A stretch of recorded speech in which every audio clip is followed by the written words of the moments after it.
श्री राधाकृष्ण दोस्तों, आप सभी का आपके अपने चैनल पोस्ट अप्रोच अकेडमी में एक बार फिर से स्वागत है। मेरा नाम नितेश भारद्वाज है और आप सभी पोस्ट अप्रोच अकेडमी का एस्पायरेंट्स हैं। जैसा कि आप सभी जानते हैं, रोज रात 9 बजे आपके लिए यह सीरीज चलाई गई है, प्रैक्टिस सीरीज, जिसमें हम एमसीक्यूज को डिस्कस करते हैं। आज की यह क्वेश्चन जो रहेंगे यह फिजिक्स से रहेंगे। टॉपिक नहीं बताऊंगा, क्यों नहीं बताऊंगा वो आप अच्छे से जानते हैं। हमें एग्जाम के लिए प्रिपेयर होना है, क्योंकि एग्जाम हमें बता के नहीं करेंगे कि इस टॉपिक से क्वेश्चन आएगा। तो हमें प्रिपेयर रहना है कि हमारी प्रैक्टिस कितनी मजबूत है ना। इन क्वेश्चंस आपको पता चलेगा। तो चलिए भाई, बिना वक्त गवाए आज के सेशन को शुरू करते हैं दोस्तों। अगर आप चैनल के ऊपर नए हैं, चैनल को सब्सक्राइब कर लीजिएगा और बेल आइकन को जरूर प्रेस कीजिएगा, ताकि हर एक वीडियो की नोटिफिकेशन आपको हमारी मिलती रहे। अगर आप नए हैं चैनल के ऊपर तो आपको एक बात बता दूं, यह बेसिक सीरीज नहीं है, इसमें बेसिक्स नहीं पढ़ाया जा रहा। इस प्रैक्टिस सीरीज में सिर्फ प्रैक्टिस ही करवाई जा रही है। अगर बेसिक्स अभी तक मजबूत नहीं है तो उसके लिए हमारी अदर प्लेलिस्ट आप विजिट कर सकते हैं, या हमें हमारे टेलीग्राम चैनल पे ज्वाइन कर सकते हैं, या हमें हमारे पेड बैचेस में ज्वाइन कर सकते हैं। तो चलिए भाई, आज के सेशन को शुरू करते हैं। देखते हैं आज की इस क्लास का हमारे पास पहला क्वेश्चन क्या रहता है और किस तरीके से जो है सॉल्व होगा। देखो, external force on a body is zero, its displacement is zero, velocity is zero, acceleration is zero, and option number D, none of these above। भाई अगर एक्सटर्नल फोर्स ही जीरो है, ध्यान से सुनना, external force on a body zero, तो वहां पे velocity का मतलब ही नहीं। आप बात समझिए, अगर एक्सटर्नल फोर्स जीरो है तो हम ऑब्जेक्ट को वेलोसिटी ट्रांसफर कर ही नहीं रहे। अगर इनिशियल और फाइनल वेलोसिटी हमारी है ही नहीं, वो बराबर होगी, तो क्या कांस्टेंट होगा, क्या जीरो होगा भाई? हमारी एक्सेलरेशन जीरो होगी। What is acceleration? v minus you over T. अब इन्होंने कहा एक्सटर्नल फोर्स ही जीरो है, बाहर से कोई फोर्स ही नहीं लग रही। अगर एक्सटर्नल फोर्स जीरो होती है तो एक्सेलरेशन क्या होती है? जीरो होती है। कैसे भी करके आप इस क्वेश्चन को सोच सकते हैं और आपका आंसर बिल्कुल सही निकलेगा। Option number C, acceleration is zero, will be right answer. दूसरा MCQ, the physical quantity which is equal to change in momentum of a body is known as. कल वाली क्लास में भी ऐसा क्वेश्चन आया था।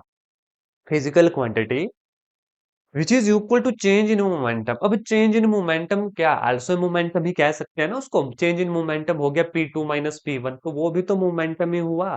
तो ये चेंज इन मोमेंटम क्या कहलाता था, याद है? Impulse, that is force into time, that is change in momentum P2 minus P1। तो कौन सा ऑप्शन है? Option number C will be right answer. यहीं पे लास्ट क्लास में क्वेश्चन किया था, the area under force into time called what.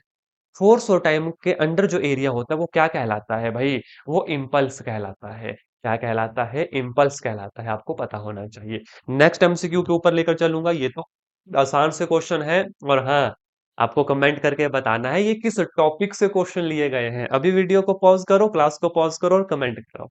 चलो आगे। Action and reaction act on same body are equal and act in same direction, cancel each other and act on two different body। भाई, action and reaction Newton third law पढ़ा हुआ है। Hint लग गई होगी किस चैप्टर के MCQs है, किस यूनिट के एमसीक्यूज है। हमेशा याद रखना, एक्शन और एक्शन दो डिफरेंट बॉडीज पे होता है, वो एक बॉडी पे कभी नहीं होता। तो option number D, act on two different body. जैसे कि अगर मैं इस बोर्ड के ऊपर जोर लगा रहा हूँ, कोई फोर्स लगा रहा हूँ, तो उतनी ही फोर्स बोर्ड भी मेरे ऊपर लगा रहा है। एक्शन एंड रिएक्शन इक्वल है, अपोजिट इन डायरेक्शन और ऑन टू डिफरेंट बॉडी है। ये भी आपने याद रखना है, दो अलग बॉडीज के ऊपर होते हैं। नेक्स्ट क्वेश्चन देखो, इंपॉर्टेंट है। A block B is pushed momently along a horizontal surface with an initial velocity v। Initial velocity v है। If mu is the coefficient of sliding friction between b and surface, ठीक है, block B will be come to rest after time पे। इसके लिए पहले तो force का पता होना चाहिए। अगर आइडिया लग रहा है कि हाँ, ऐसे वाला कुछ फॉर्मूला पढ़ा है इससे रिलेटेड, हमने, बहुत अच्छी बात है। अगर बिल्कुल भी पता नहीं चल रहा कि यहाँ पे कौन सा फॉर्मूला आएगा, कहाँ से करें, कौन सा चैप्टर है, तो मेरे प्यारे दोस्तों, अभी थोड़े से बेसिक को एक बार और रिवीजन कीजिएगा, फिर इस प्रैक्टिस सीरीज को वापिस से देखिएगा।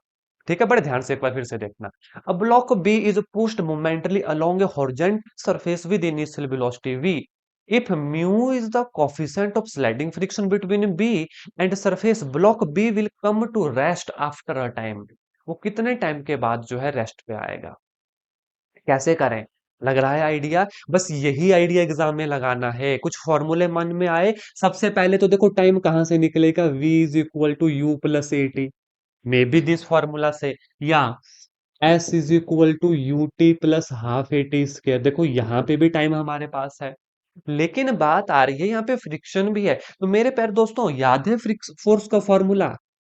What is force? Mass into acceleration. नहीं, in case of friction that is equal to mu m into a, या एम जी लिख लो आप, acceleration minus mu m g या माइनस म्यू एम ए। ठीक है, दिस इज फोर्स। अब यहाँ पे देखो, हमें क्या निकालने को बोला है? एक्सेलरेशन अगर हम निकालें तो एक्सेलरेशन क्या होती है, आप सभी जानते हो, फोर्स ओवर मास। है ना? सिंपल, मैं आपको समझा रहा हूं। तो कितना आ गया ये, म्यू एम जी बटे m, that is minus mu g. यही तो हमारी एक्सेलरेशन आ गई। मैं तो डायरेक्ट भी बता सकता था आपको, लेकिन चलो भाई, यहां से ज्यादा आसान है निकालना एक्सेलरेशन हमारे पास। अब किस फॉर्मूला से टाइम निकलेगा? आप देखो क्या क्या गिवन है। ठीक है, इसमें मैं अगर डालूं तो टाइम का स्केयर आ जाएगा, हमें उसको अंडर रूट में लेना पड़ेगा। डिस्टेंस हमें चाहिए, तो उससे अच्छा है हम इस वाले फॉर्मूला को लें। ठीक है, क्या पढ़ा, एक बार फिर से पढ़ो। Block B is pushed momently along a horizontal surface with an initial velocity v. Initial velocity बोल रहे हैं वी ये। ठीक है, आगे चलो। If mu is the coefficient of sliding friction between B and surface block, B will come to rest. मतलब इसको हमें जीरो करना है, और ये वी है, तो कितना बन गया, zero is equal to v, acceleration is minus mu g t. ठीक, माइनस म्यू जी टी। कितना आ गया ये, म्यू जी टी आ गया वी के बराबर, तो टाइम कितना आ गया, v over mu into g. कौन सा ऑप्शन है, v over mu into g. Option number A जो है हमारे पास सही जवाब होगा। देखो, सीधा भी याद कर सकते हैं इस क्वेश्चन को, है ना? अगर मैं ऐसे आपको बता देता कि एक्सेलरेशन होती है माइनस म्यू जी, तो दिक्कत आ जाती कि भाई कहां से निकाला। इसलिए पहले मैंने फोर्स बताई, इन केस ऑफ जहां पे कॉफिशिएंट ऑफ फ्रिक्शन है माइनस म्यू एम जी। पढ़ा होगा क्वेश्चन आपने ये, अगर थ्योरी आपने अच्छे से पढ़ी तो ये फॉर्मूला जरूर पढ़ा होगा। ठीक है, अगर नहीं पढ़ा, याद नहीं रहा था, तो कोई बात नहीं, अभी सीख लिया ना, सीख लिया ना, बहुत अच्छी बात है। ऐसे तरीके से क्वेश्चन आएंगे एग्जाम में। ठीक है, तो हर एक फॉर्मूला आपको आना चाहिए। आने के साथ साथ प्रैक्टिस इतनी होनी चाहिए कि एग्जाम में रिकॉल कर सकें। ठीक, ऐसा एग्जाम में ऐसा नहीं होना चाहिए कि हाँ, क्वेश्चन पढ़ा है लेकिन याद नहीं आ रहा, इतना समय ही नहीं है आपके पास एग्जाम में भाई। ठीक है, ये तो आप भी अच्छे से जानते हो कि एग्जाम में कितना कम समय आपको देखने को मिलेगा। चले आगे, नेक्स्ट क्वेश्चन पढ़े। आ जाओ, पूरा ध्यान से पढ़ना, ठीक है। A body is moving with the velocity of 72 kilometre पर hour on a rough horizontal surface of coefficient of friction 0.5। If acceleration due to gravity is 10 metre पर second square, find minimum distance it can be stopped। Minimum distance it can be stop, कम से कम distance चाहिए जहां पे हम इसे stop कर सके। अब जैसे स्टॉप से आपको याद है, मन में कुछ चल पड़ा, हाँ, स्टॉपिंग पोटेंशियल भी हमने किया है वेरियस चैप्टर में, है ना? मैं किसी को रोकना हो तो कौन सा वाला रिलेशन लगता था, ये याद आया, v square minus u square is equal to two s. Generally ऐसे जनरलाइज किया जाएगा। याद आया ना कि जब भी हमें रोकने के लिए कहा जाता था, कुछ इस तरीके का एक्सप्रेशन हम जो है यूज करते हैं। नंबर वन, ये आपको पता होना चाहिए, तब बात बनेगी। अब फिर से क्वेश्चन पढ़ो। अ body is moving with velocity of 72 kilometre पर hour on A horizontal surface of coefficient of friction is 0.5। अब कोफिशिएंट ऑफ फ्रिक्शन अगेन 0.5 आ गया, तो मुझे एक्सेलरेशन बताने की क्या अब जरूरत है आपको, म्यू जी। हो गया ना, हो गया कि नहीं? ठीक है, फाइनल वेलोसिटी कितनी कर दूं, जीरो कर दूं। If the acceleration due to gravity is दस the minimum distance it can be stop, हमें उसको रोकना है, फाइनल वेलोसिटी जीरो करनी है, तो कितना आएगा देखो, मिनिमम डिस्टेंस एस आ जाएगा minus u square over two a. ठीक है, minus u square over two a. ठीक है, यहाँ पे देखो प्लस माइनस का कोई रोल नहीं रहता, बस ये इतना बताता है कि स्टॉपिंग डिस्टेंस, हम उसको रोक रहे हैं।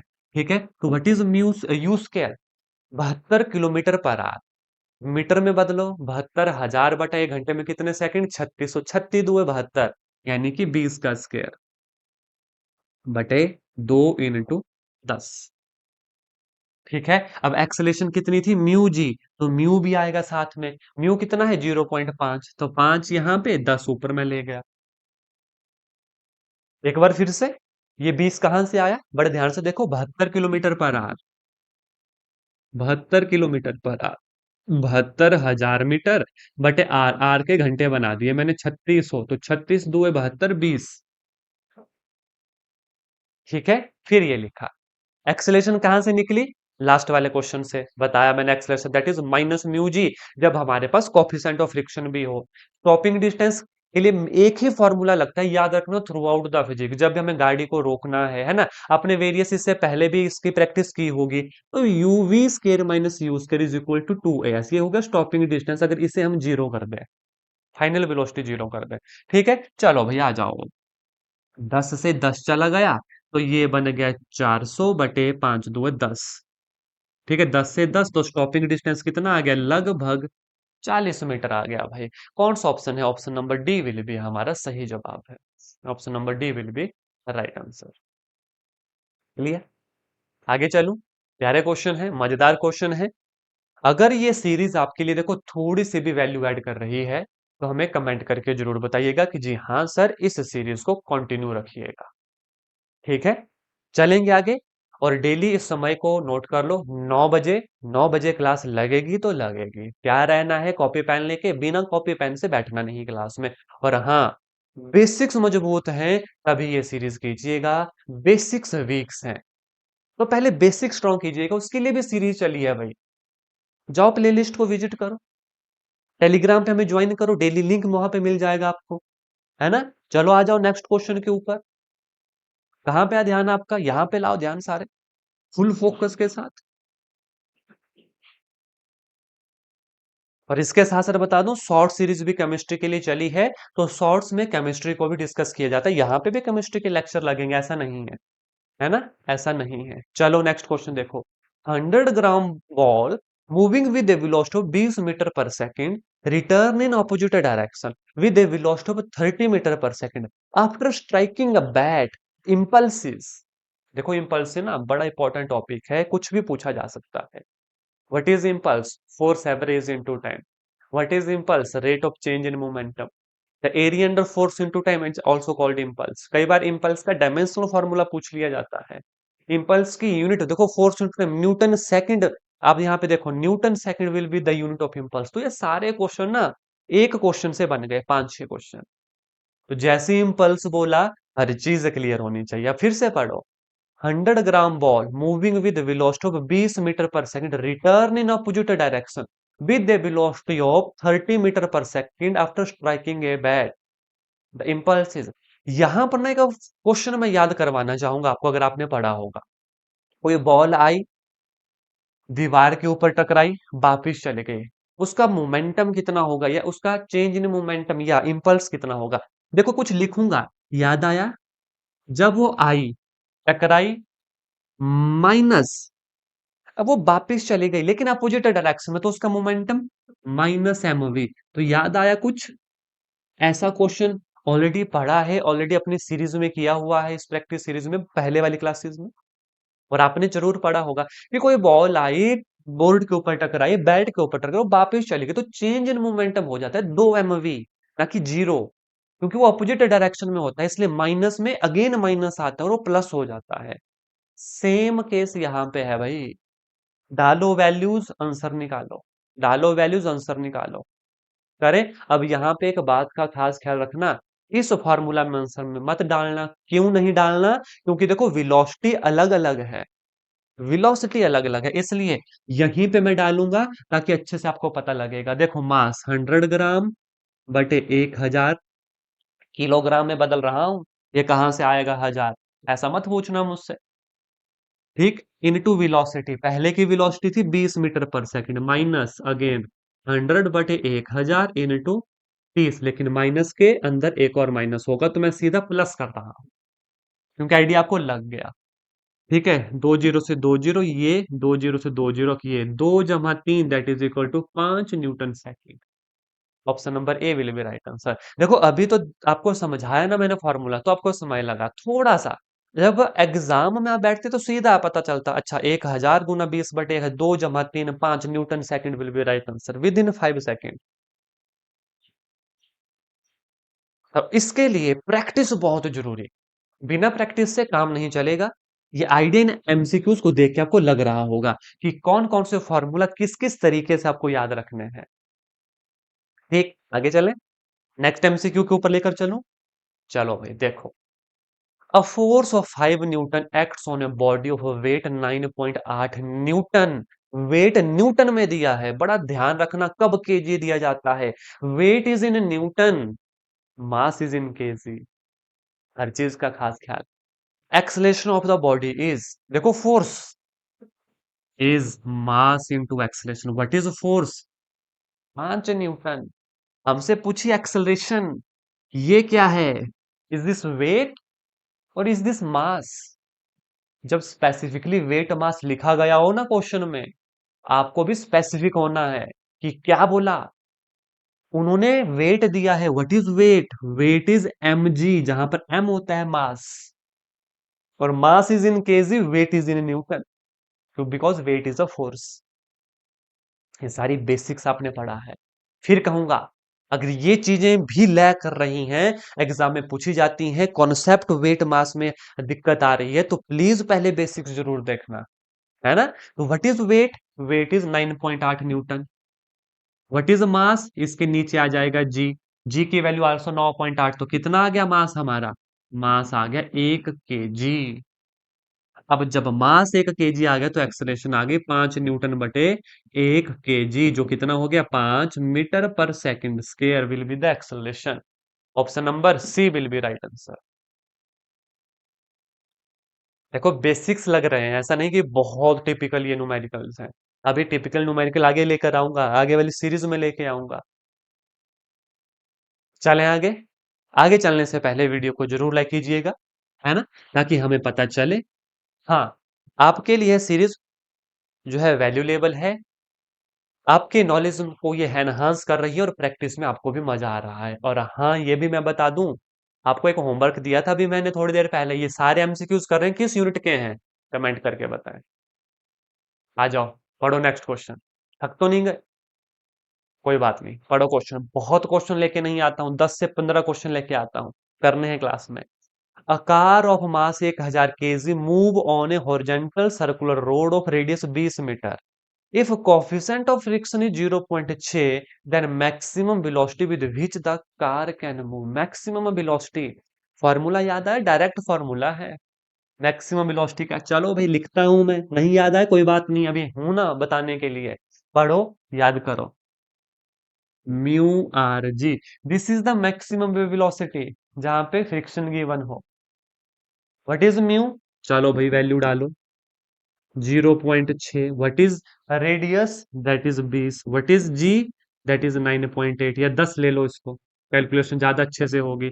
तो 6 दुए 12, 120 अंडर द रूट। अब 120 है भाई, इन्होंने ओपन करके लिखा। आपको पता है 11 का स्क्वायर 121, 10 का स्क्वायर 100। अब 11 ये हो नहीं सकता, 10 से बड़ा होगा, तो उसके बीच में कौन सा ऑप्शन है? सिर्फ एक ऑप्शन है, ऑप्शन नंबर ए। तो रूट निकालने की भी नीड नहीं पड़ेगी, सीधा आंसर ए होगा आप करना। तो वहां पे एग्जाम में पहले ऑप्शन भी जरूर देखने, ऐसा नहीं कि हाँ भाई कैलकुलेशन करने लग गए, 120 का रूट निकालने लग गए। 1 मिनट वहां पे लगा दोगे डिवीजन मेथड से। देखो 120, 11 का स्क्वायर 121, 10 का स्क्वायर 100, उसके बीच की वैल्यू 10 और 11 के बीच में कोई वैल्यू होगी, वो आंसर होगा। है ऑप्शन में 10.8। हाँ, कब निकालते? जब एक ऑप्शन होता 10.9, एक ऑप्शन होता 10.5, तब फिर निकालना पड़ता। ऐसे तो डायरेक्ट पता लग रहा है कि कौन सा ऑप्शन है। फॉर्मूला याद करो, under the root of mu r g. कम से कम 3 4 फॉर्मूले नए सीख लिए हमने, अगर आपने अभी तक नहीं पढ़े थे बेसिक्स में। और अगर नहीं पढ़े थे तो इसका मतलब बेसिक फिर से अच्छे से पढ़ो, है ना। जितना अच्छे से पढ़ोगे, आप ही को हेल्प होगी एग्जाम में भी, आप ही को आइडिया लगेगा। और अब तक तो मुझे पूरा भरोसा है कि आपको इस यूनिट का नाम पता लग गया होगा। अगर अभी तक कमेंट नहीं किया तो अभी जरूर कमेंट करो इस यूनिट का नाम, कि कौन से टॉपिक से हम क्वेश्चन कर रहे हैं। A lady weighing 60 kg is standing on a weighing machine in an elevator. If elevator moves upward with acceleration of 2 metre पर second, what is the reading of the weighing machine? देखो दो ही case हैं elevator के, elevator मतलब lift, जब ऊपर जाती थी तो m इंटू जी जमा ए, जब नीचे आती है तो m इंटू जी माइनस ए। बस ये खास ख्याल रखना, इन्होंने बोला ऊपर जा रही है तो 60 इंटू 10 जमा 2, 60 है ना, तो 60 इंटू 12, 12 6 के 72, 720 विल बी राइट आंसर। है okay option? Yes, we have our option number C, 720 newton will be right answer. Next MCQ, अंतिम एमसीक्यू, और ये आपके लिए homework. The dimensional formula of impulse, dimensional formula of impulse, option number A, B, C, D. Comment जरूर कीजिएगा। और हाँ, कोई पर्टिकुलर टॉपिक जिसमें वीक है, आपको लगता है कि पर्टिकुलर टॉपिक की प्रैक्टिस जरूर करवाएं, है ना, तो कमेंट करके उस टॉपिक का नाम जरूर लिखिएगा। तो आने वाले इस प्रैक्टिस सीरीज में हम उस जो मेजोरिटी टॉपिक होंगे, जिन्हों मैक्सिमम एस्पिरेंट्स ने कहा होगा, उन टॉपिक को जरूर कवर इस प्रैक्टिस सीरीज के अंदर कर लेंगे, ताकि वो टॉपिक आपके छूटे ना। और डेली सीरीज को देखने के लिए 9 बजे जो है यूट्यूब चैनल के ऊपर आ जाइएगा, बेल आइकन को प्रेस कर दीजिएगा, या टेलीग्राम में हमें ज्वाइन कर लें। और इसके अलावा अगर बेसिक स्ट्रॉन्ग्स करने हैं, फाउंडेशन से पढ़ना है, तो हमारे पास हमारा बैच भी अवेलेबल है, यूट्यूब पे भी है, पेड भी है, चॉइस आपकी है। बस आपकी प्रैक्टिस होनी चाहिए। और अब प्रैक्टिस इसी तरीके से कीजिएगा, अगर बेसिक स्ट्रांग है, ऐसी मिक्स प्रैक्टिस कीजिएगा, ताकि एग्जाम के लिए कंडीशनिंग हो सके। क्योंकि एग्जाम में टॉपिक लिख के नहीं आएगा कि इस टॉपिक से क्वेश्चन है, कहीं से भी पूरी बुक से क्वेश्चन आ सकते हैं। उसके लिए हमें फिर प्रिपेयर होना है। चलो दोस्तों, आज के सेशन में हम इतना ही करेंगे। आशा करता हूं कि कुछ ना कुछ वैल्यू तो जरूर ऐड हुई होगी आपके नॉलेज में। चलिए, मिलेंगे कल इसी समय पर 9 बजे आपसे। धन्यवाद। जय हिंद, जय भारत। और हाँ, एक बात याद रखना, एक कदम सफलता की ओर। धन्यवाद।